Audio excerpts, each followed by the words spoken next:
You're now tuned into STWF TV, the Parlay Perspective. The Parlay Perspective. Where we talk hockey. Feed Byfield around one man in on goal. Scores! What a goal! Quentin Byfield! And that gets Jim Fox out of his seat here at Crypto.com Arena. Basketball. To take matters into his own hands, Van Horn. Now you got to get the team from church too.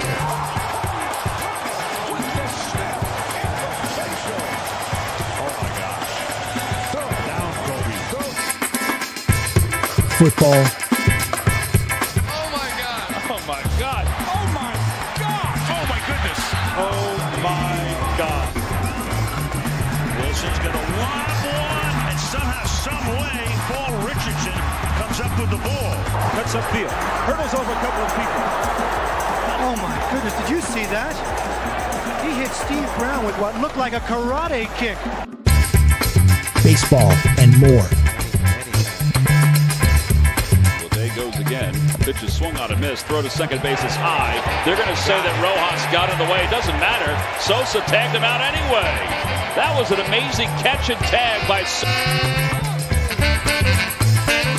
In the air along the line in right. Long way to go for Jake. Follows round, and he's got it. And he's up and over. The Parlay Perspective. The Parlay Perspective.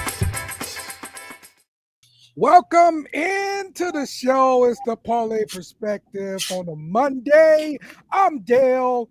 We got Meta Watt in the house. What's going on, bro? What's going on, everybody?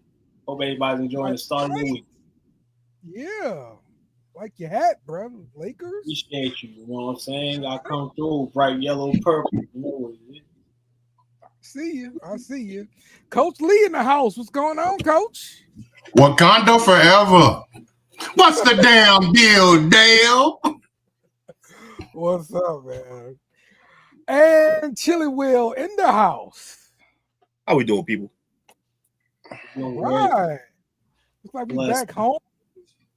Yeah, we back in the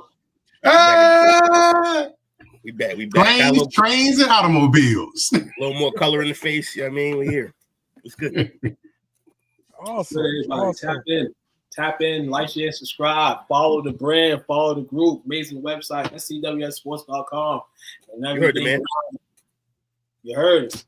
Absolutely. Shout out to everybody watching us on STWFsports.com, where you can watch all of our streams just about every day. We got them going on. So, yeah, you can check us all out there, man. So, man, let's get started.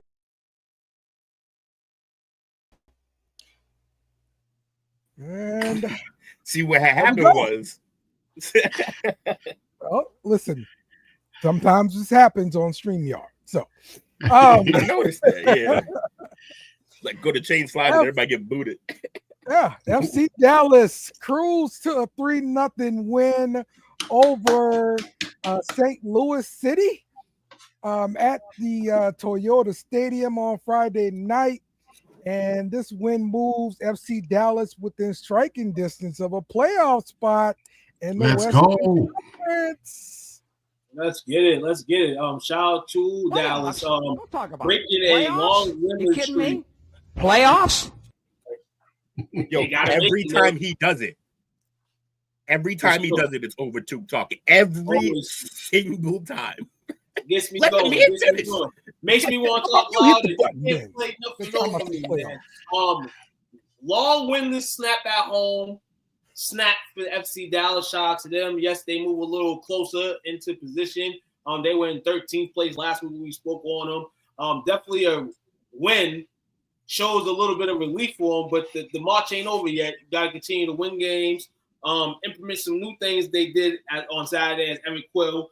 Debuted a lot of different attacks, different schemes against their opponent, and they were able to cash in and win. So continue to ride, FC Dallas. We want to see you on the big stage. You know what I'm saying? It's going to be a crawl to get there for sure. 12th place? That's the bottom, correct? There can't be many teams in this league. Like so 10, I believe 10 teams from each conference I believe, make it. If I'm not mistaken, or the top 10 teams. Okay. Well, shout out to Eastern Conference and West Conference. Hey, the Revolution on the other side. They don't gotta worry about us. And we ain't gotta worry about them. But it's the NIT tournament. No, soccer. It's crazy because this season's long as hell. I always thought like MLS season was kind of like shortened, but it's a long stretch, a long haul. They start playing in like late spring, but then they get done like late summer. So I think it was kind of like a 2-month thing. You know, it's kind of a 3-4 month thing. Yeah, they got to play it around them Patriots, man. They playing in England, so. So currently 12th in the standings. 6, 10, and 7. Mm-hmm. 6, 7, and 10 overall. So, hey, shout out to the homies. Shout out to Unc. You know what I'm saying? Bonte over in the stadium. Hey, you know, maybe out there in that heat, though, for real. Able to get post-game, pre-game, and all that stuff. Check into the STWF Sports website for more information on that. You know what I'm saying? Watch the beautiful clips that were provided by the team. And look at here, new lane, soccer. That's what we start with tonight. We're different, everybody. We've been telling you this stuff. Yeah, regular season lasts about 7 to 8 months. People. There you go. Let's go. We losing folks with soccer. We're losing folks with soccer. Let's get it. Nah, we ain't losing nobody, man. You know. No, I know. I'll fuck with y'all. Oh, WNBA, just before the tip-off of the All-Star game there, they all showed their solidarity with these black shirts saying, pay us what you owe us. And this comes during the time of negotiations of the new CBA. Now, critics will say, hey, the league is not, they're not profitable, like these guys are saying. They have to be subsidized. Pretty much you guys should be happy with whatever they give you because your league is not making money on its own. So that's their take on it. However, my take is the CBA is at hand. Don't sign some agreement based on data from 3-4 years ago. Sign an agreement based on the way the data looks now and the way it's going to be projected to look. Because you don't want to be inside of a CBA that you're unhappy with and you just signed it and your numbers are looking great and everything like that. Because we can see here, the attendance numbers are going up. The actual viewership numbers on the TV are going up as well. We're seeing average attendance of 6,600 fans for like 2023, and then when you go up to 2024, it increased to 9,800. So, like, there's more money in the pot to be distributed, and then there also is going to be a new deal for television. So they're going to be getting more money based off what they project to be able to sell ads for and everything like that. So let's start the discussion here. The WNBA and how they feel about their CBA deal and the negotiations and everything. Let's start off with you. They won these on All-Star Weekend, the second greatest All-Star game in the history of the WNBA. They're moving the ladder. I'm not mad at what the shirts say because if we all been engaged with the movement, in particular, the women's movement, this is another part of the women's movement. And we know there's no money in the WNBA. We know they haven't made money like that. It's going to happen. All the stuff we're reading here, from salary increases to charter flights, which they already have, to more benefits in terms of the women. You know, some of these women get pregnant, maybe you leave. Maybe when you're getting an overseas team opportunity for the Olympics, you don't get cut. Things like that. It's going to move. people may have their differences about it, but me personally, this is just something in the move and the motive, and what it shows me is what this weekend showed me in terms of the ladies. It might be a little bit more togetherness than we thought. We know certain players we talk about that, kind of mess themselves up. Audrey Wilson, for instance, with her talk on the air, we'll mention them plenty of times. And I just feel like, this weekend for 40 girls to go in there and represent the union and try to get something going, it's fire. I like it. Hopefully, right here. What Mike said right here, the same players crying about not getting paid are the same ones shitting all over the one player who's saving their league and bringing in like 99% of the viewership. Now, the number is a crazy number of 99%, but yeah. And you got to think about you. If you're not taking care of your own, why do you think anyone's going to take care of you? I don't understand that. You got to think about it too. There's more teams in the league in the NBA, established teams that have been getting money for years. The WNBA kind of has to climb that way. Now, if you're crying for dough, you shouldn't be. You're a professional. I keep saying this, man. People want to be in y'all spots, man. And y'all building this league up. And y'all got to realize that y'all building it. And stuff's going to come. Like I said, I just read this. All this stuff that they're looking for. And it looks like stuff that's coming in the future. You got to wait. So this is important right here.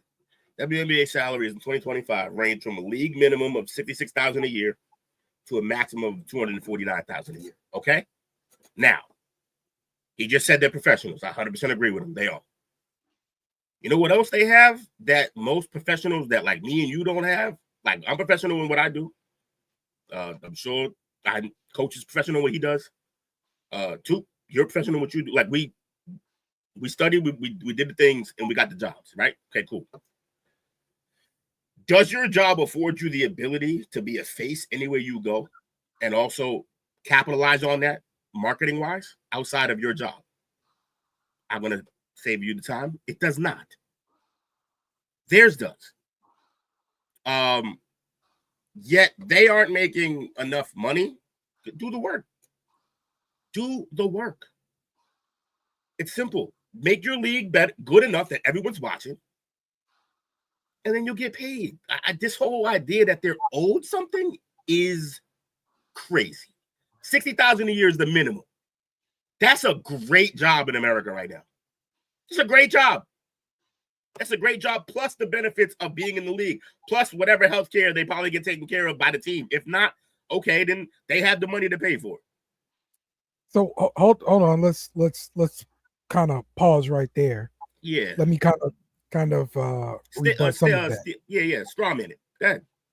Because, all right, when we talk about 60,000 being like a great salary, it may be for a guy pushing papers in an office because he comes home after pushing papers and he's fine. He can go mow his grass or whatever. Is he? When she comes home from work, she ain't gonna do all this stuff. Across the body.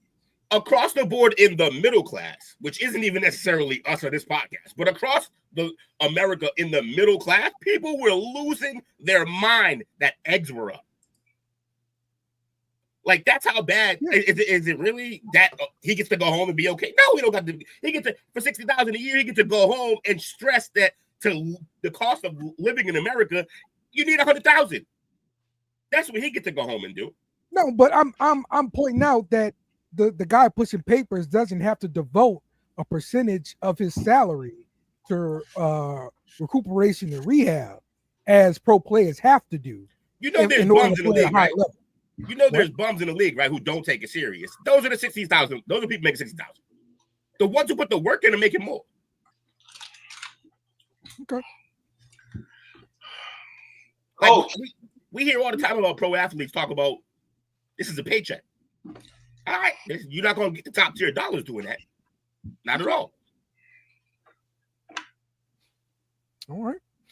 Coach, you want to weigh in on this WNBA thing? Yeah. I heard we had to step away from it, but I heard y'all had mentioned that it's kind of crazy that some of the athletes that are complaining about it the most are the ones that are not getting behind the stars.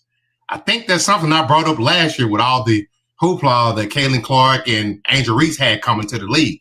Instead of the veterans hating on the youngsters, they should have been on those youngsters' back trying to uplift them so everybody can get paid. Agree. But cut off your nose to spite your face. I saw a quote today that was perfect for this. Just saw it. It's like it was meant to be. You can't let everybody on your ship because some people will sink your ship because they don't get to be the captain. Yeah. Yeah.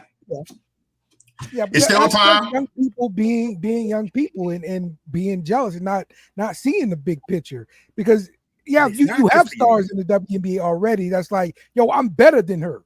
I can beat her right now. You know, y'all not talking about me. But you said it's gonna be. But you said it's gonna be. You said it's young players saying that. Except everybody who was weighing in on Caitlin was all veterans. Asia Wilson. You had Diana Taurasi. Young, like 20s, young. Like you just ignorant when you're that young. If you in the WNBA still ignorant at that age, why you deserve more money? What you gonna do with it? Dumb shit. Like, what are we doing? You should know. They should know better. I just think, honestly, from the game, we're just getting emotional. All professional sports are emotional, and I feel like the missing piece people feel like is in ladies sports, and why maybe people don't dive to it as much is because they feel like the emotion is kind of the same boat. But these players have emotions just like the rest of the professionals, guys, girls, middle of the ground. For me and them, this All-Star Weekend showed I seen a lot of togetherness. Maybe it's just for the dough, but that's what we want, right? We want them to all be cool so everybody can be paid like Coach said, right? So that it has to start somewhere. So if it's started All-Star Weekend with what you was doing, I can salute it because that's what we want. We want the league to succeed. We want the league to be the best it can be. So not only we cover it, so everybody else does. We're gonna get it. I think the number one problem WNBA has, and we've spoke on this before. Actually, we spoke on it at the same time we spoke on them not boosting the right players, the young players who are coming in that are nice and lifting them up so that it lifts the whole league up. Nobody in the league, everybody's for self, and that's a problem. You need to lift everyone. You need to like when MJ came in, yes, players hated on him plenty. You know when they stopped hating on him though? When they played him because they realized what he was. Yeah. He busted their ass and they was like, oh, well then, all right, then and he's Black Jesus. We gotta lift him. And then suddenly, they may have still been talking trash, but they respected him still. And they gave him the respect, and suddenly they were wearing his sneakers, getting torched by him in his sneakers. Why? Because he made everybody more money. Who was that? Who? I'm talking about MJ. Gotcha. Yeah. Just, good. I was looking too. You got I think I had equated those two coming in last year to like Johnson, like Magic and Bird coming in. So I was looking. They initially were skeptical of them, but they were quickly received by the veterans, and because they saw them as impactful players who helped revitalize the NBA. But in doing so, they got credit with saving the NBA, which a lot of people don't remember was on the verge of being defunct at the end of the 70s. They were tanking. Down. They elevated the game, which is what these two have done as well. Mm-hmm. The biggest problem I see is Bird and Magic had mutual respect for one another. Yeah, that part. That's the part. But actually, I actually think Angel and Caitlin respect each other. I don't think Angel respects how everyone else views it, but I do think she respects her. Like they've gone to war with each other on the court, and she's won, but like she knows what Caitlin can do. She's seen it. So like I think she respects Caitlin. I just don't. I think people made it a race bait situation, and that also messed with the whole narrative of the story. Also, you were talking about how everyone has emotions with humans. You're 100% right too. But you know what emotions don't get you? Paid. No. I'm just talking about in the grand scheme of the game. Like the game, like the way we watch the NBA and the NFL, and you see the emotion in the players. Like people feel like that's why we watch. But we've seen this weekend highlights, a woman dunking and all that stuff. I said, hey, Will, today you posted something. Hey, once somebody breaks the glass, it's on and popping. So it's a long haul, man. Big chick. It's gonna be a big chick breaking the glass, man. For me, Mike is 100% right here. Like we've worked with ladies at work, and sometimes they get into it. It just happens, and it doesn't have to. It's the grudge part. It's the grudge part because men get into it too. We just get over this. Like it's Maybe that's what it is. The grudge, yes. Yeah.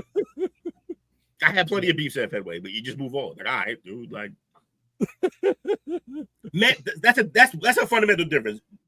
Men fight and women fight. We do that. We're humans. We fight.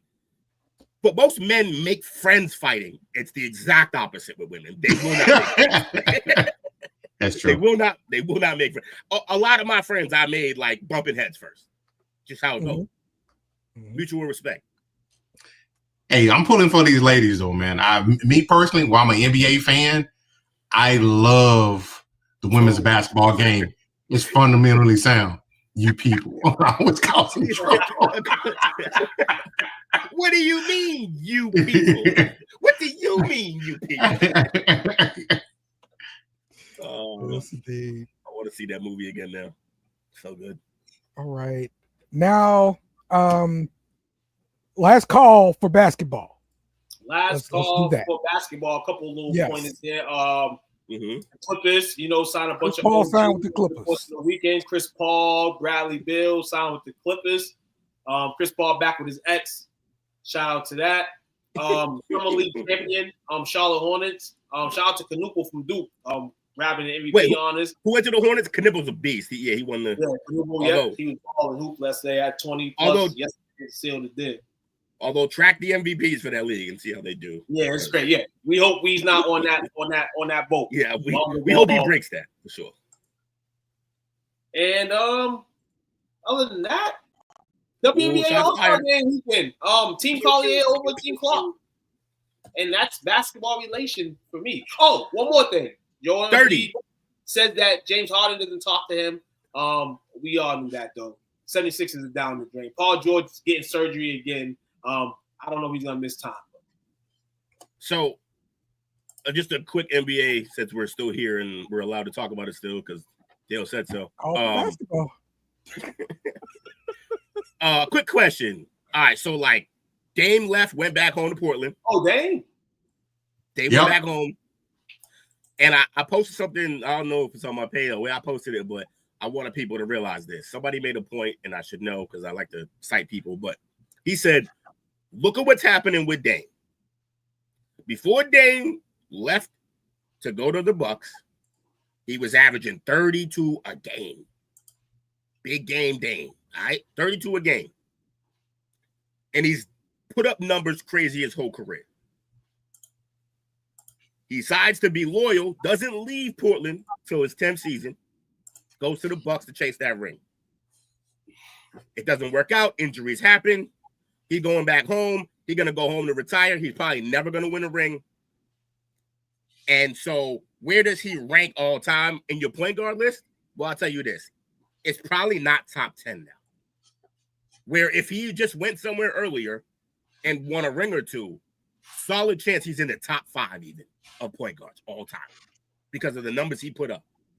This is why LeBron left.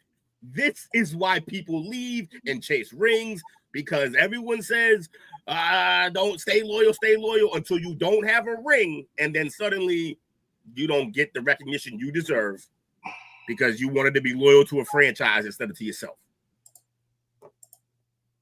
Just thought I'd point that out. Secondly, who was it? Embiid and Giannis. What happens now, y'all? Somebody got it. Like, they both probably gonna get. How are they both not traded already? They neither of them have teams that can win it right now. They're both not traded right now because a lot of their markets still revolve around them. And these teams have to get some lick back for them. So for me, I think Giannis still respectable numbers across the board as he always does last year. He dealt with a few injuries, a few knickknacks, a little different in the sense of how we've seen Giannis years before. And Embiid, I just think the Sixers, this is everybody that they've had, everybody that they drafted, the whole process crap. Even though Joel gets hurt and all that, it's kind of like he's been there. Regardless of the situation, he's going to leave soon. They're going to trade him. They're going to have to, and they're going to need their lick back. But to me, that's why they're there. I feel like the market needs them right now, and the markets are not going to get rid of them. Yeah, that's from the teams. That's from the team side. I'm talking about for them. Like they need to just. I'm surprised they haven't pushed the issue yet. For them right now, from their side. No, they don't want to be. I picked this back in the international sense. International American ball players get flack for getting traded to a heavy team or whatever the case is. Luka, international wise, is different. The Dallas Mavericks didn't want him no more. They traded his ass.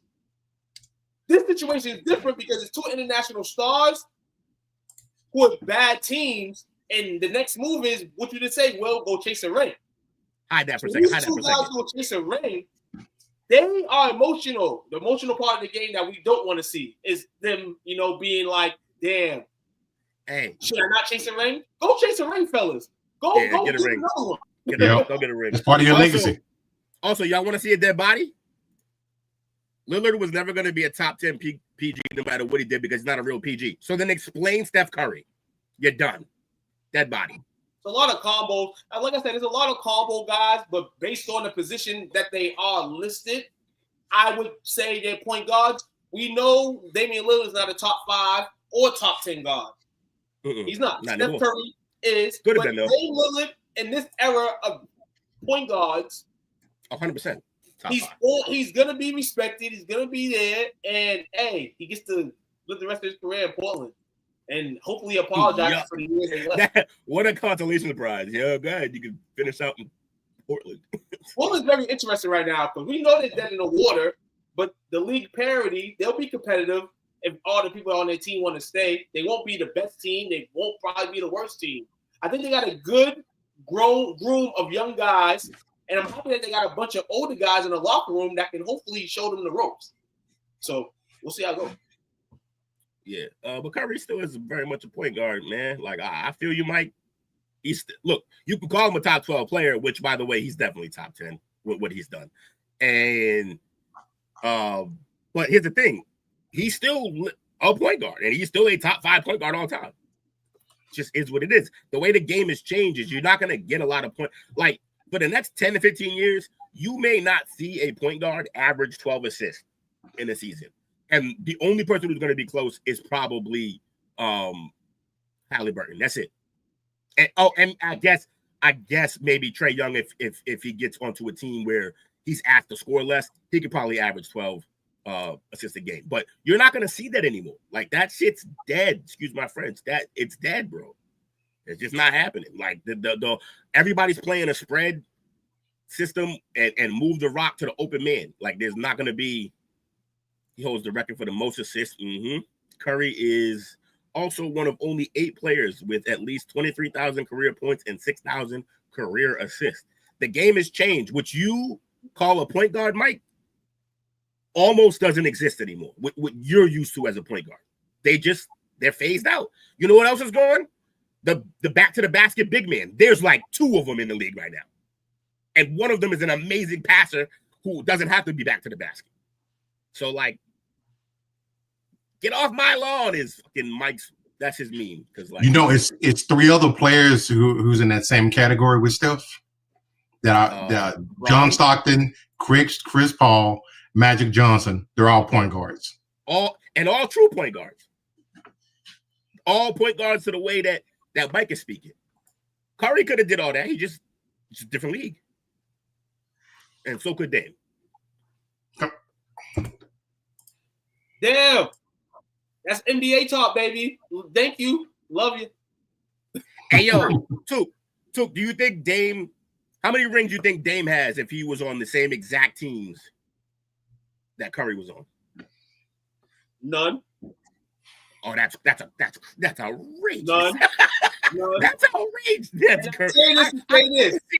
But none is bananas, bro. We got to realize Steph Curry And no disrespect to Dame. Dame got the Blazers into good positions a couple times when he could. Low market team. Steph Curry basically loaded a mid-major market team like he did in college and made them one of the top selling teams money-wise in the NBA. Yeah, we ain't talking about money though. Nobody else in that spot could have did what that guy did. And that's no disrespect towards Dame. Maybe Dame does it with the Knicks. Zero. The question was about rings, not money. Zero. I think he'll get 0 rings. That's crazy. All right, to each their own. I think he at least gets 2 or 3. Like, nice one. Nice, being nice, maybe 1 because with the rest of the guys on the team, yeah. But you gotta remember how many rings Steph got? 5 or 4? Is it 4 or 5? I think it's 4. 2 of those, and one of my favorite players. 2 of those objectively did not show up in the final. Like objectively, just wasn't the guy. Iggy won one of those finals MVPs for a reason. And KD won another one. I think KD won twice, but one of those, I think they just let KD rock. But might have gotten one. This is, y'all are wilding right now, man. The boy's arguably more clutch than Curry. Like, it's not even really a question. He's hit more big shots than Curry has. For me, it's not even about clutch. I just feel like you say, with Curry, in-game situation, maybe Curry didn't need to be ill in these games to win. I feel like Dame, the way he plays, it's going to be a lot on him in these finals games if they get there with him. They'll get to a finals. I just think 1, maybe 0 rings will be it, man. I guess we're different. I guess, look, I know what Curry, he's unbelievable. Trust me, I'm not downgrading Curry. What I'm trying to do is let people know that Dame isn't as far off from what Curry does as people think he is. Like, the man's pulling from just as deep, if not deeper. He's supposed to do it in Milwaukee. And he had a top 5 player. He got hurt. Yeah. He blew his shit out. He's like, he blew his shit out. Right. He blew it. We're moving on to our next topic. We're done with basketball. I appreciate you. The hot too. For basketball. Oh my God. All right. But it is football season. Thank God it is football season. And what a way to start off football season than with this freaking grab here. Man, this was talk about shorts. Talk about practice. Not a game. Not a game. Not a game. I gotta refresh it. Well, here we go. There we go. In the championship game, 14-year-old Braden Wright makes a one-handed touchdown catch to bring home the championship. Yeah, like me back in the day. Jaguars flag team. This kid is 14 years old and he's got offers. I'm sure he does. About every SEC team now. He played because of that catch. He'll be a tiger. He'll be a tiger. He'll be a bro. He'll be a tiger, almost for sure. He's like 6'4". 14, he's 6'4". Yeah, man, this kid is getting big. Prenatal pills. They just feeded him steroids. You don't even have a meal plan. It's just HGH. So he's got a bunch of offers already now, and we'll see what he does. I think he's like class of 2028. So we'll see what happens in 2028. So all right, but yeah, that was a good way to start the football season, though, man. You guys catching in this flag football this weekend? I caught a few clips of it, man. Shout out to the young homies I know that were representing and playing in some of these flag tournaments, especially all summer across the globe. Yeah, it's some excitement. I mean, flag football is kind of what we don't want the NFL to go to, but if it never goes to it, and we can get flag football just as flag football without the NFL putting flags on their players, it's dope. It's dope to see. And I always thought before I actually played flag, that flag was trash. Yeah. I think it's gonna really take off when it shows up in the Olympics. Yeah, it's definitely a little bit more for a street sake. Not as physical as playing tackle in the street or whatever, but it's physical. People are really dead ass about that. The line. You gotta have a crucial line in flag football to even make a one-hand grab like that, to have time, because you're thinking like, oh, I just got to grab his flag. You got people blocking like the old linemen of the Dallas Cowboys. You know what I'm saying? So it's dope.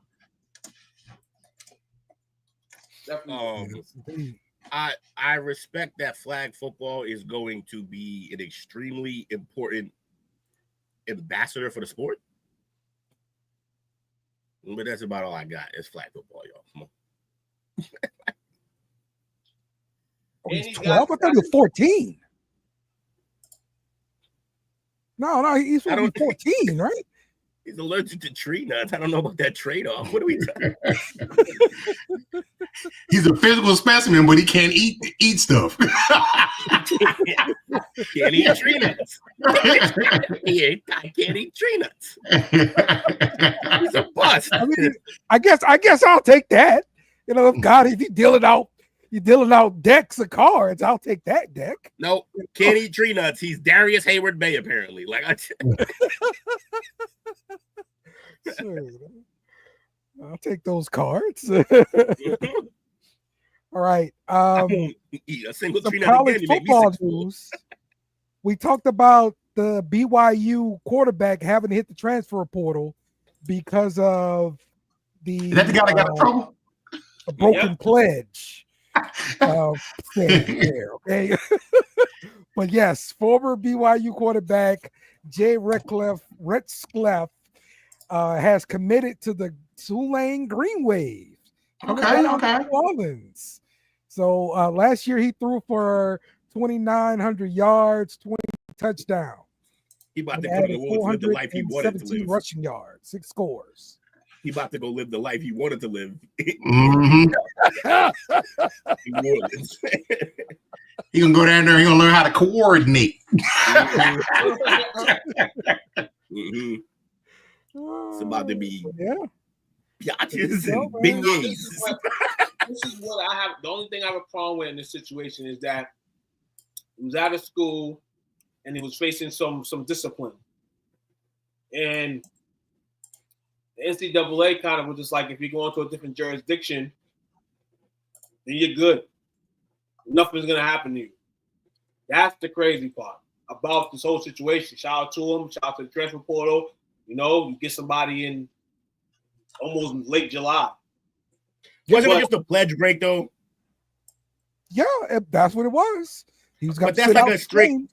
That's a strict school thing. I don't think the league should have a problem. Like, be like, oh, you can't play. But I get what Tuke's saying. Like, if he committed an actual crime and then you're like, oh, I'm going to bounce out of this system because the crime I committed won't let me play football, and then they let you go somewhere else and play football, that would be a problem. But it's just a school. Like, it's a Mormon pledge. It's a school rule to me. So I feel like, for instance, I mean, we're not football players, but we're college students at the end of the day, right? And we're at this college and we get in trouble for something. And now we're trying to get to another college or whatever the case is.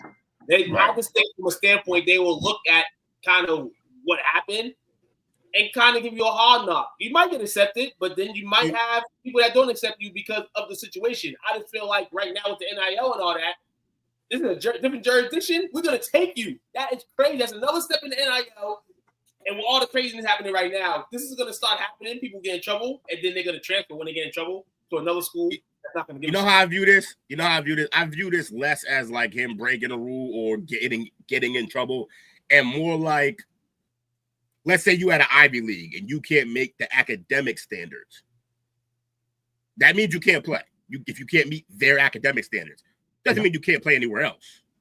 So he didn't meet the school standard. That school, not every school, that school. Well, so that's why he left. That's one way of putting it. Let me ask you. Let me frame it this way, and I want a coach opinion. Okay, so coach, how would you feel about taking a player who broke his pledge and pretty much, he did this and hurt his team now? His team is going to suffer now because they don't have their starting quarterback. How do you view this as a coach? Because the coach's life span can be short from school to school, while morally it's bankrupt. Was it? But hey, if he's gonna help me keep my job, if he's gonna help us win, which translates into better talent signing with us, I'll take him in a heartbeat. Now on the backside of that, this could be a blessing to this kid. Yes. I don't know where his draft ranking is right now for preseason, but guess what? He would have got done playing. Then he had to go on a mission, so he's gonna miss time there. Now he can go ball, go right to the league now. Hey, I'm gonna ask y'all a question, and then you can come back to me when this guy is absolutely getting destroyed for what he did. You ever heard of Christopher Davies? Another BYU guy that I remember Davies that pledged the wrong way, and he was a prospect. He was a draft prospect, and what happened to him? Yeah, because you couldn't They go transfer. to church schools, and church they come back to haunt you. Fun thing is, you can leave church, but church ain't never gonna leave you, dog. He said God remembers. He said God remembers. I remember, man. I do that. Hey, shout out to him. He get to play, and hopefully he balls out. But I think it's gonna be a curse for him. And to your point too, if there was the whole transfer situation, Davies would have went somewhere else and played, and he'd have been fine. He'd have been a-okay. Well, oh my God! Along the same line, nice. we got some news today that the American Athletic Conference Coast or whatever it was, the AAC, well, they're renaming themselves to the American Conference. So that's short and sweet. You know, I have to remember a whole bunch of crap. So shout out to them.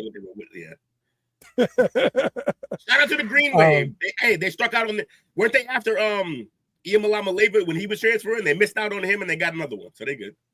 Yeah, there we go. Sure did. Tulane will take anybody. All right. Let's talk hate in Tennessee. Our title story here. I kind of combined the two.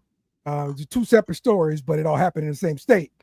Let's start off with the construction site of the Tennessee Titans, the $2.1 billion stadium. The construction on the stadium has now come to a standstill after a noose was discovered on site earlier the week. The official spokespeople from the, I guess the construction site said this week a racist and hateful symbol was discovered at our site. There is no place for hate or racism in our workplace.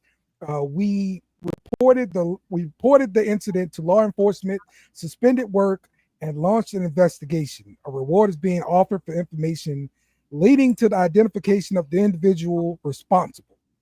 So I hope they find whoever, put those things up. They should have just did what the Red Sox did. Don't be racist. Just bury a jersey in the opposing team's construction site. Make them dig it back up when it's all over. I don't know if you remember that when they were building Yankee Stadium, the guy buried a Ortiz jersey, I think, under near the home plate seats. They had to dig that up. He got fired for sure, but look, man. Yeah, there's no place for the hate, man. What are we doing? Like, are we still doing this in 2025? Right, exactly. 2025. We're still doing this kind of stuff. How are you racist against people who are trying to bring you a championship? Which apparently, if you care enough about this school to put up some racist stuff at the school, obviously you care about this school, like you care about football. They're trying to help your team. Shut up! Like, what are y'all doing? This is the Titans, not the Volunteers. Not the Volunteers. So the NFL stadium. Okay. Same difference, though. Listen, I mean, like, can I shine some light on this? Yes, okay. not some light. Because you know me, I think in the mindset of a comic. Of a racist, no, sir. What if somebody planted this because they just wanted a 3-day weekend? Oh, that'd be great. I mean, that's a risky move for a long weekend, but get her done. Yeah, right? I do remember hearing about this with the Bubba Wallace situation a few years ago. So the Bubba Wallace thing was related to the door hanging. It was a noose, allegedly. Yeah, but apparently that's normal in this world of door hangers. Or is that how they spun it? Some certain kind of noose, so that way you could pull it up and down. And this was one of those cases. Kind of seems like you don't need to noose it. Kind of seems like just a rope will do the trick. Like, I don't know if we need a noose tied up, but all right. I'm not a garage guy, but when this story dropped a few years ago, like that's when I looked it up. Like that's what it was. It was a garage. That sounds like a fun spin. PR work, doing a real good job over there. Man, listen here with this bull crap right here, man. Got the number 1 pick in Cam Ward, and this is this bullshit that's in the stadium right here. The coach said it's 3-day weekend. Somebody trying to get fired. This right here, I mean, the Titans have had Steve McNair. I'm trying to think of any other African-American QBs that had before this. As far as the franchise, Warren Moon, but that was in Houston. Yeah, absolutely. And then things like my conspiracy is they're doing this because they got a man here in Tennessee that's a number 1 pick, and they can't do nothing to this man because he's the number 1 pick. And guess what? He's officially the starter as of today. Will Levis is out for the season. And this is what we're talking about.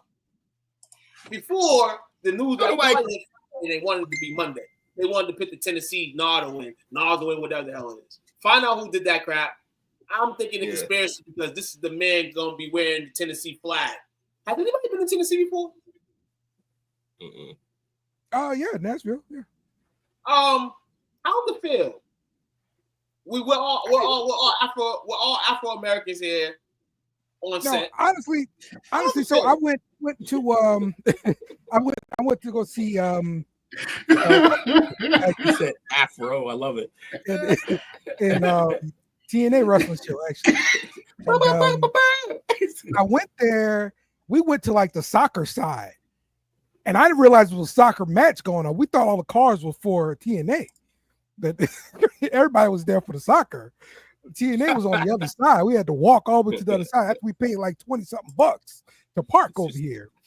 Turning to him just ranting about his experience at the game where he had to walk. Man, it was a pretty mixed crowd there. Yeah. You had a lot of Hispanics. You had a lot of white people. I mean, you had a few black people going there to the soccer team. Pretty mixed crowd. My whole idea is why would they have that in the stadium? Why would somebody even want to do that in the stadium? And all I can think about right now is the fact that they had the number 1 pick this year. They selected Cam Ward, and going into camp, we're not talking about Cam Ward. We're talking about something crazy that was put in the stadium by somebody wild. That person deserves to be fired because I know it was in person of the job. Somebody that's employed there for a fact. But don't they normally on these work sites to prevent theft? Don't they normally have video running 24 hours? Typically they do. Coach, I can't imagine. That's my point. That's my point. My point is this is something they want to make news. Because I want to know what Tennessee is now. Anybody that's been to Tennessee, I want to know who to feel. Well, we know for one, it's a little light in Nashville, but it's dark in Memphis. It's dark in Memphis. Yes, absolutely. And speaking of Memphis, Corey Adams, a freshman football player, former standout at Etna Car in New Orleans, was killed at a house party in Memphis. Again, freshman for Ole Miss. Man, he was gonna wreck stuff up, bro. Like he was a really good player. 4 other people, adult men, suffered gunshot wounds, and they arrived at the hospital, but they were non-life-threatening wounds. So this had to be like some kind of drive-by or something like that.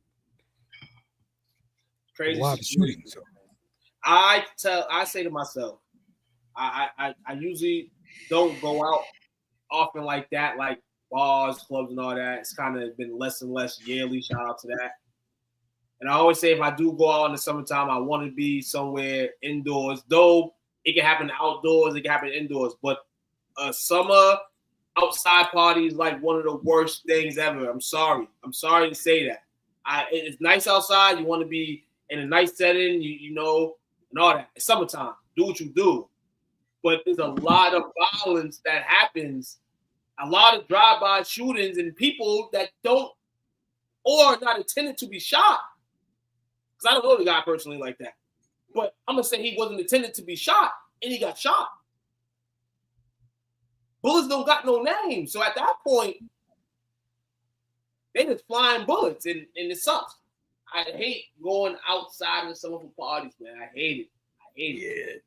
Being on the block used to be something that I love to do, but as you got older, you're like, damn. For what? The reason why people get off the block, because this shit can be intended for somebody else and not for you, and you're out there. Mm-hmm. Bullets don't have a name. This kid is young, so I'm like, damn, you're outside, you're enjoying life, you're enjoying the summer, and I don't want to take it away from you. Hey, you're a kid. We party. Right. But this he didn't do nothing that we didn't do at 14 to 15. We did this. I'm sorry, 18. Never lived a life. Y'all ever I've mentioned this before. Y'all ever heard of Dunbar's number? No. Dunbar's number is the supposed cognitive limit of how many names or people that you can actually really know. Now, you can have met thousands, but your brain stores about 150 names and like people. Like that's about where it goes. Now, some people have a little better memory. They can do a little more. Others a little less. Okay.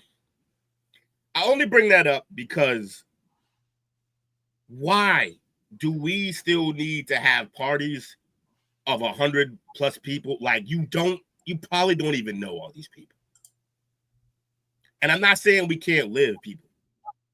But there's nothing in terms of a party that you can get done with 100 folks that you can't get done with like 40. The more people you add, it's too many personalities. Too many variables. It's too many variables, man.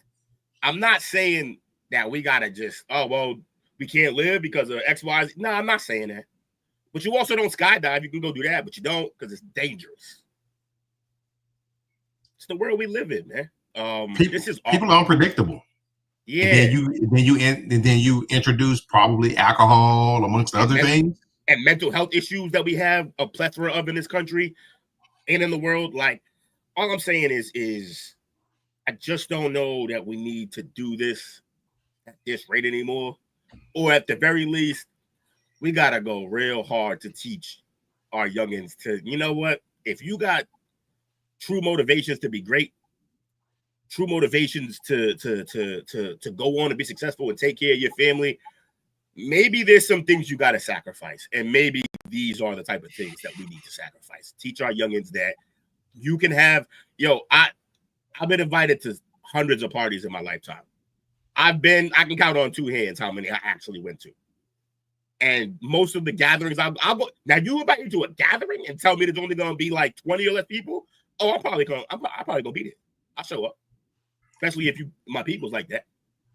But it's these big. One of the worst feelings as a parent is sending your babies off to college by themselves. I went through it 3 times and I was a nervous wreck each time. I would literally pray and thank the Lord whenever they would come home for breaks that they made it home safely. Because you don't know what they're doing out there. It's damn near sending somebody off to the war. It's like, obviously the return rate is better, but it's like, it's dangerous out there, man. Rest in peace, Corey, man. That's crazy. Shout out to his family, man. Thoughts and prayers. That's nuts, man. That's too young, man. It's a man he's beginning his life. Everything before this, just goofy nonsense, learning how to walk and shit. Like, he's beginning his life, man, and he's gone. That's the crossroads. It's got to stop, man. It's got to stop. This is wild, bro. I'm done with all this. All right, let's move to NFL. Dallas County has sentenced Rashee Rice to 5 years probation, 30 days of jail time that can be served during those 5 years, stemming from his role in a multi-car crash in Dallas during the 2024 off season. And so now that The judge has ruled the NFL can expedite its disciplinary process, and it's likely that he's going to receive a multiple game suspension here. Thinking 4. 6 games at the minimum. You think 6 minimum? I was thinking 4 to 6. Yeah, so we around the same spot. Minimum 6. I can see that happening. I can see that.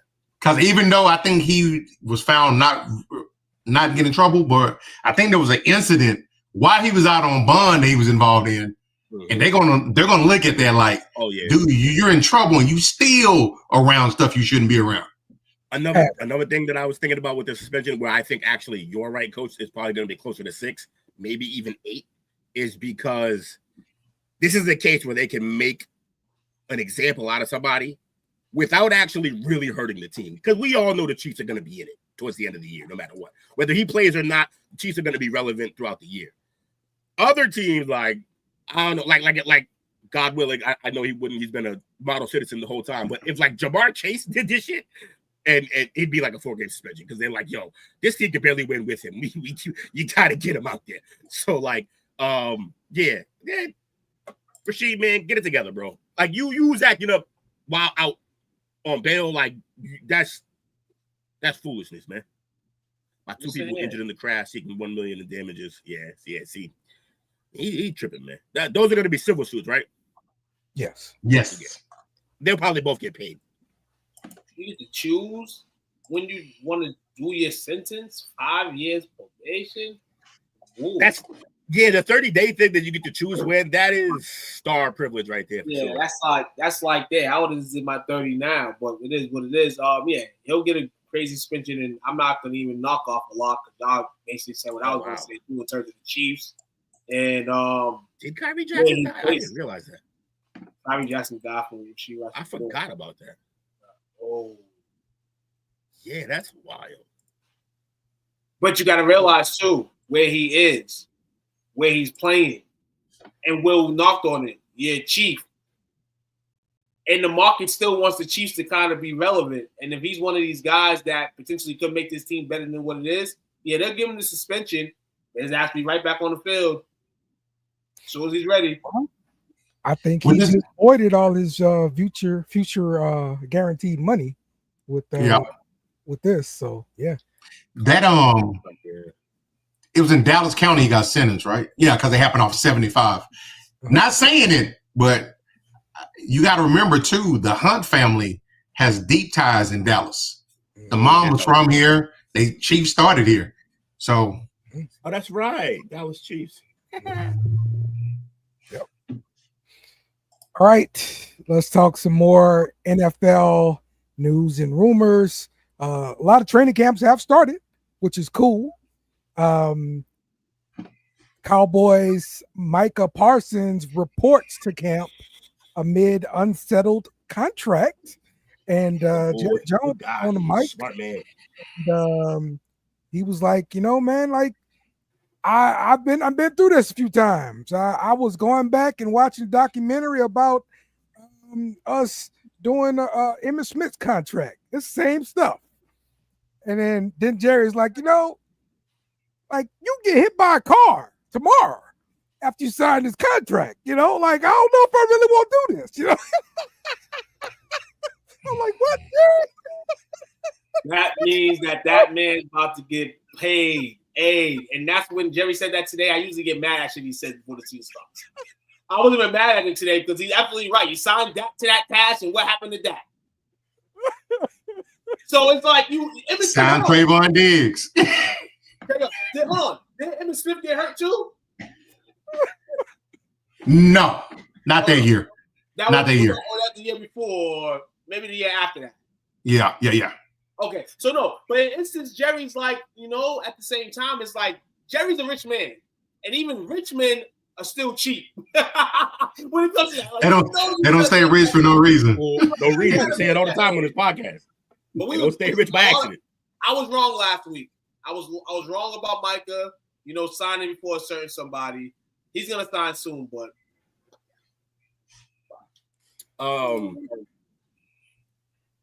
it's all about the clicks. Yeah, yo, Jerry loves this. you know my that he did that to get people like talking. You know what I hate about this comment though? Jerry, that exists for everybody. Everybody in every situation.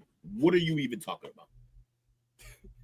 You can get hit by a car tomorrow. Like, what? Get by a bomb today. It could be anything. It's just, what are we talking about? This crazy statement is right up there with, I love me some glory hole. Yes, Jerry, not inflammatory, but as crazy, yes. Yes. Jerry said stuff for click. He's a marketing genius. He knows exactly what he's doing. He did the same thing with Dak. Didn't want to pay him. And then what happens? Boom, right before the kickoff, he signs the contract. So that's what he's telling y'all. It's going to come down to the last minute. That's it. That's the way he does his job. That's it. What you just said? He said that'd be a wild one. Rashee Rice accidentally hits Jerry Jones. Y'all tripping. Brady tripping. That's crazy. Hey, coach will be happy that day. Today, so that's a good sign. You said what? No. He reported to camp today, so it's a good sign. He report. He travels separately, but he's there with the team. It also means he knows. I think he knows either he's like a stand-up dude beyond we knew, but he knows he's gonna get paid. Yeah, exactly. They said they had a handshake agreement. I tell you this though, I'll be at training camp running slow as hell. No, you just go there and then say my back hurt and get back rubs all day. There you go. Besides, I'm on the table all day until I get paid. The Tennessee Titans quarterback Will Levis has decided to have season-ending shoulder surgery. Oh, that mayonnaise. Now, what they're saying is he tried to throw and keep throwing, but he could not throw without pain, and therefore decided to have this surgery. Do we all believe this, or do y'all believe it's like he's just go ahead and let's get this surgery, let me get paid for this year? Man, looking out for his best interest. Looking out for his best interest. He already knew he lost. He already knew he lost. They got to know what pick Cam Ward. He knows his career in Tennessee's over. Hey, like you said, guys, go get that cake. You know what I'm saying? Nobody's going to be mad if you're injured in this case because we know you just going to be the backup anyway.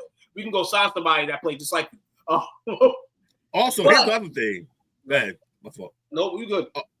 The other thing is, if he is even the slightest hurt, I'm not putting that on film. I got enough bad film. I got it. If I'm Will Levis, I got enough bad film.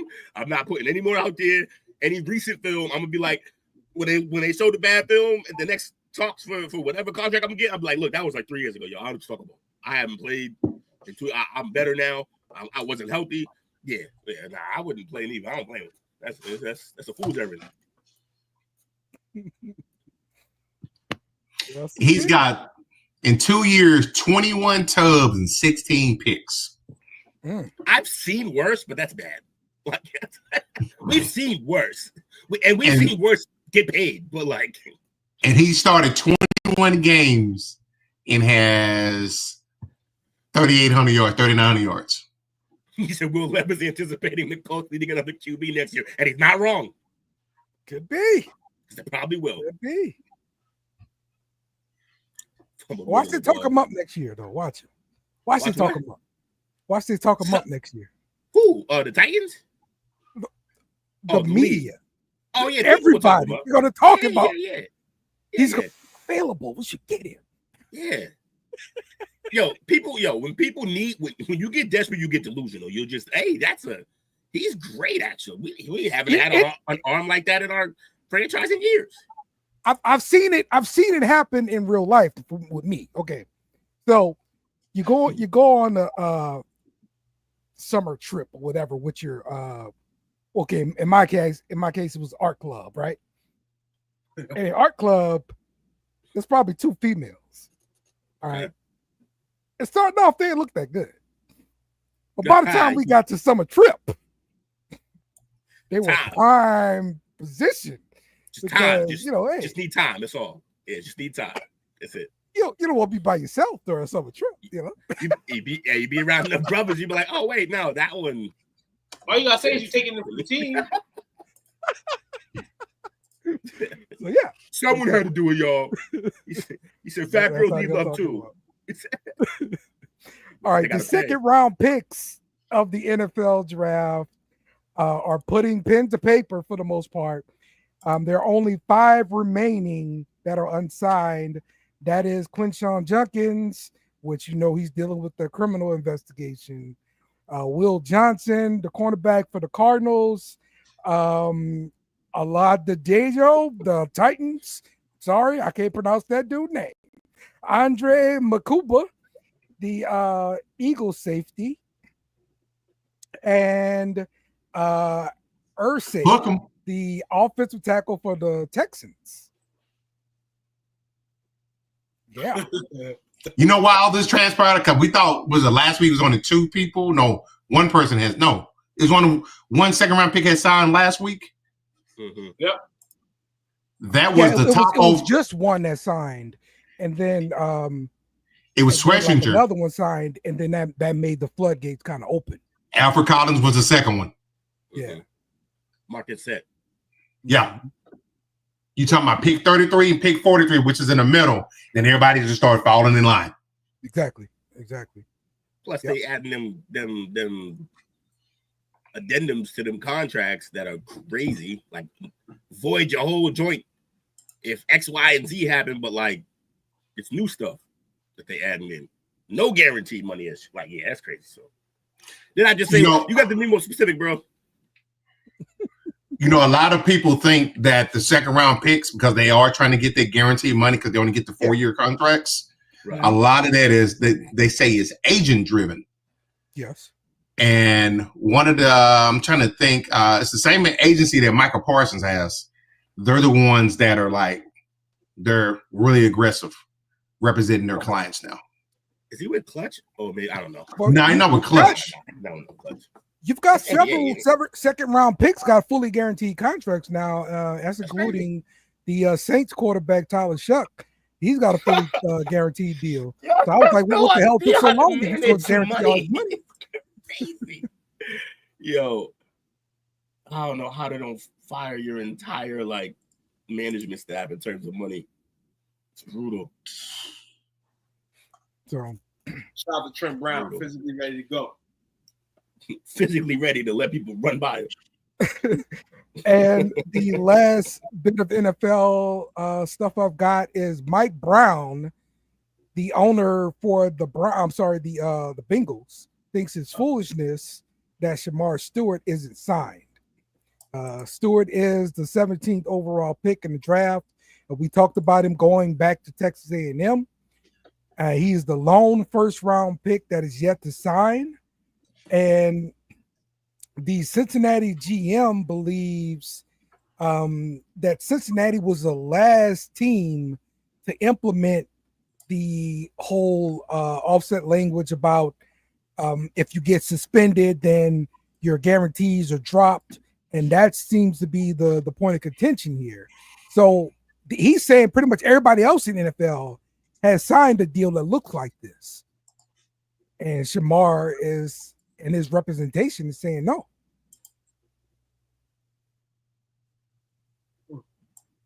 So if you're saying that, then we've been told a whole bunch of bullcrap. This is the ending result now. Now that everybody signed, of course, now you can say this. Now everybody else is signing. But when we first heard the story, it was a few teams had this. Now all of a sudden, a lot of teams have this rule. So now the coalition, because a lot of these owners mess with each other, then they just say, "Hey, we're just gonna put this in our contract real quick, since these guys are not signing, and these guys are probably gonna sign anyway because we're close to the season." That's crazy as hell.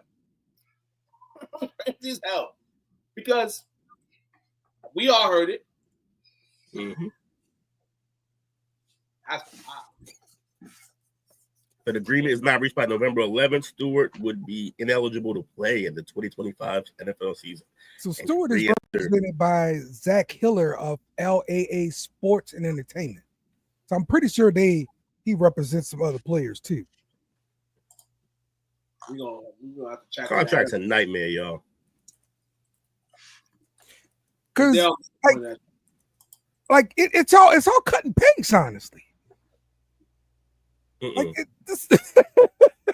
Go look at somebody else's deal. Nah, but like, yo, the only reason why I say it's not is because I literally watched on Pat McAfee's show like 3 or 4 NFL players break down and be like, yo, this is absurd and unheard of. So whatever we're saying that looks like it's cut and paste, there's other language that maybe we're not aware of. But I'm just listening to the players, and they're like, this is not how they go. This is a new thing that's really happening. Zach Hiller represents Delvin Cook, James Cook, Zay Flowers as well. So if he's constructed contracts for all 3 of those players that did not have this clause in it, and now the Cincinnati Bengals want to put this clause in their contract, his representation is like, yo, I advise you not to sign that because all 3 of my other guys don't have to sign this. Right. So he can't be comparing, apples to oranges here. So J.K. Dobbins is their biggest client. Okay. That's a weird one. Yeah. Mm-hmm. And his average salary is $2.7 million. He's a running back. That's not even a good guy to have as your lead. Like, he doesn't get paid nothing. Hey, it just means that you've negotiated an NFL contract and you know what's not supposed to be in there. And if you see something like that in there, you're supposed to advise your client not to sign it. They're probably thinking like this man is their biggest client. And he want what's best for him. Yeah. He probably to this point he gotta be, Yeah. In a couple of years, they will be his highest paid player in a couple of years. It's going to be wild to see how this really pans out. I'm disappointed in you, Dale, man. Why, Dale? Because last call for football. You don't want to talk basketball all night. Then you go into this NFL and you was doing pretty good until you wasn't. How the hell are you going to have NFL news and not have the top NFL news of the weekend? What is it? Which is what? My cousin signed. Oh, what you mean? Why did he signed with the Pittsburgh Steelers, making him the highest paid QB in the NFL. There we go. She wasn't going to talk. Like you don't like the Watts. For me and JJ, he don't. He don't like the Watts. He don't like the Wills. He don't like the bottom half of this podcast right now. So, $123 million extension with $108 guaranteed in money, make him the highest paid, as we said, non-quarterback in NFL history, average of $41 million per year for J.J. Watt, who was selected, pick 30 by Pittsburgh in 2017, 108 career sacks in 121 games. He has led the NFL in sacks for the last 5 seasons, 73.5 total. 7-time Pro Bowler. My little cousin, baby. Nothing little about bro. Hey, nothing little about bro. That's a big dude. I'll still knock TJ behind out. TJ, keep saying this until he's folded up with your clothes on. Congratulations to him, man. He deserves it for sure. Here's the problem, though. This is a bad contract for the Steelers, honestly. What do we always say? And somehow it doesn't really apply to the NFL, but it is still the case. You don't get paid for what you done. Get paid for what you gonna do. He ain't gonna live all this out. He not healthy wise. He's already starting to get hurt. So this is Nicholls State University gets to host the first national televised game of the NCAA season. That's fun. Shout out to Bobby.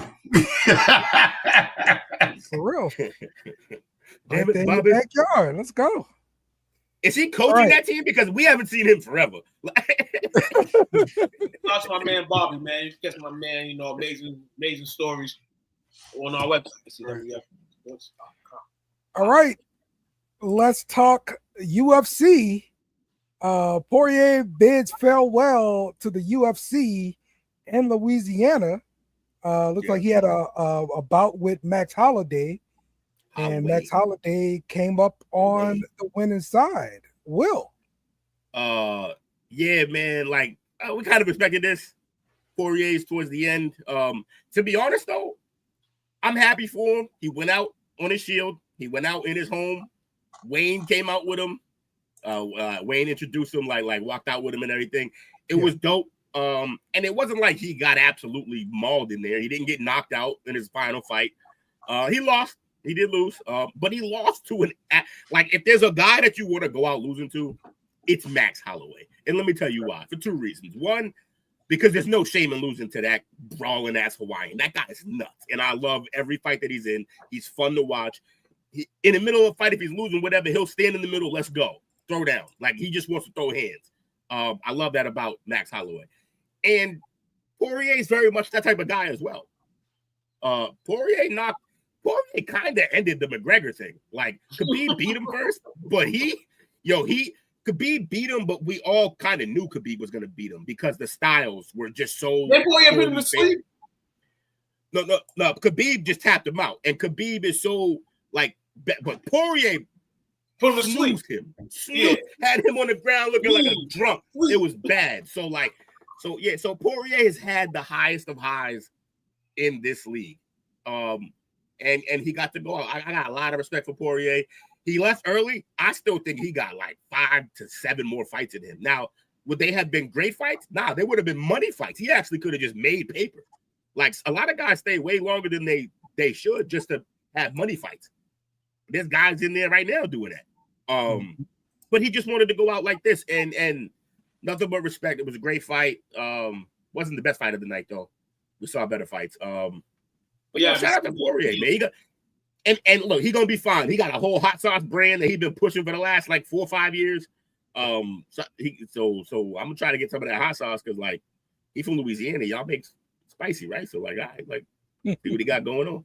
But yeah, and the other reason it's a great guy to lose to in Holloway for your last fight is for what Holloway did. Normally, after you win, you go up there, you thank Jesus, first thing everyone does, and then you thank everybody, and then you start running your mouth, do something viral, call somebody out, have a little stare down, and set up your next fight. He literally went up there and said thank you, and then said, but it's not my night. And he gave the mic back to Poirier and let him sign off his career the right way. So, yeah, it just, both of them do stand-up guys. Shout out to a great career for Dustin Poirier. He was a champion, so guess what? For the rest of his life, got to call that man champ. And that's all that really matters when you're in this type of sport. Shout out to DP, bro. All right. Good. And our last topic, wrestling, the OTC. He's back. He's there to help his cousin Jey Uso. There to get revenge, Paul Heyman. To your thoughts on the OTC's return? Honestly, I've seen a lot of people come back, even as African wrestlers, you know what I'm saying? It's just the way it is. This was probably the biggest pop to me since Austin Backlash 2000. And we knew he came back from the neck injury, from the supposed car crash, and everybody was waiting. That's when the rumor mill was on the internet, where you go on the internet and they give you the little rumor mills. And they said for months Austin will come back. But back to Roman. Came back. We all know he was going to come back at some point. But honestly, I didn't expect him to come back with the Rollins injury and the situation happening, because I'm thinking that's what they wanted for SummerSlam. And I go in a different direction, but this is for him to come back, and he believes in the opposition, which is Paul Heyman and his crew. So they're going to get it on at SummerSlam, I'm hearing. It's Uso and Roman versus Braun Breaker and what's this other guy's name? I forgot the big man's name. You talking about Bronson Reed? Bronson Reed. That's going to be a scheduled match one of the nights at SummerSlam. So, yeah, this is pop. This is a good pop. Came out with the Deons. The old school Deons, which went. Oh, yeah. You're right. He do got the Deons. Oh, yeah, that's crazy. Roman pop was crazy. When he came out, I said, oh, he got that. And it's crazy because me personally growing into Roman, I had to grow into him. I always thought he was stiff and all that stuff. And then once SummerSlam during COVID came around and he came out and attacked Bray Wyatt and Braun Strowman, I was on it. Whatever they gave, the juice they gave him then, he's on. He's official winning to me. The tribal chief. He's official winning. Yeah, man. Hey, and rumors were that Roman had another kid while he were out, And Roman was like, no, man, he's 5 and done. He did not have another kid. I couldn't be no wrestler shaped and looking like that. I'd have 1,000 kids, bro. It'd be really bad. I'd be broke. I'd just build an army and hope one of them love me when they get rich. SummerSlam comes from New Jersey, man. It's gonna be popping. Is it August 1st and 2nd or 2nd and 3rd? I thought you said he's from Jersey. I'm like, what? He's from I'm trying to go to SummerSlam. Trying to go. Oh, SummerSlam's in Jersey. SummerSlam's at MetLife. Two nights. MetLife. That's gonna be nuts. Okay. You got the nice mall and the hotels right across the street. I thought it was in Indy. No, everything was gonna be Jersey. It's in East Rutherford. East Rutherford. Yeah. East Rutherford, right. Jersey, New York. Yeah. Ain't you from Newark? Ain't your family like you and your family from Newark? Or no, Jersey City. You know what I'm saying? North Jersey. Brick City. Family, Brick City, man. Shout out to Bayonne too. You heard? I can dig it. All right, man. That's gonna wrap up the show. Let's do some final thoughts. Shout outs. Let's start off with you too. Shout out to you guys, man. Fabulous Monday. Weekend was crazy, but I'm back here. I hope y'all thought that I was coming in, But shout out to you guys for always holding the fort down. Shout out to Coach for an excellent Cowboys show yesterday. The premiere, give you a little warm up of what's to come. In Cowboys Nation, we loud as shit. And Coach gave us an introduction to that yesterday. So yes, shout out to you guys once again. Shout out to the viewers, man. Without you, we don't run on the fuel. Have a good night. Yeah, absolutely. Shout out to you fellas. Yeah. Shout out to that hat. Duke got on us. Crispy. Yeah. Crispy. And shout out to the chat. Shout out to the brand, man. Like, share, subscribe, do the thing. Go to the website. Go view some stuff. Shout out to Trick Williams for winning and retaining the TNA championship last night at Slammiversary. That was a pretty good pay-per-view there. So really, really fire. So, Coach. Man, shout out to you fellas, man. Great show tonight. Y'all did your thing as always. Shout out to the chat. Y'all was lively, bringing the smoke tonight as well. And shout out to JoJo, man, my grandson. Look good this weekend. Keep it up, young man. Let's go. Man, yo, I might have to post it on my social media handles, man. You looking nice in that uniform, you heard? I'm kind of mad. Our game's gonna be in Florida. I kind of want to come watch little man's game. I want to see him cook up. Yo, and you one more thing loud, man, about the uniform situation, man. When I was growing up, the uniforms were shitty as hell. These kids fucking get the luxury now. They make sure they shot. But one thing they gonna make sure they might be bumps on the field, but they shot. To be fair, if you talk about football in the city, man, we could barely keep a team together in Boston, let alone like our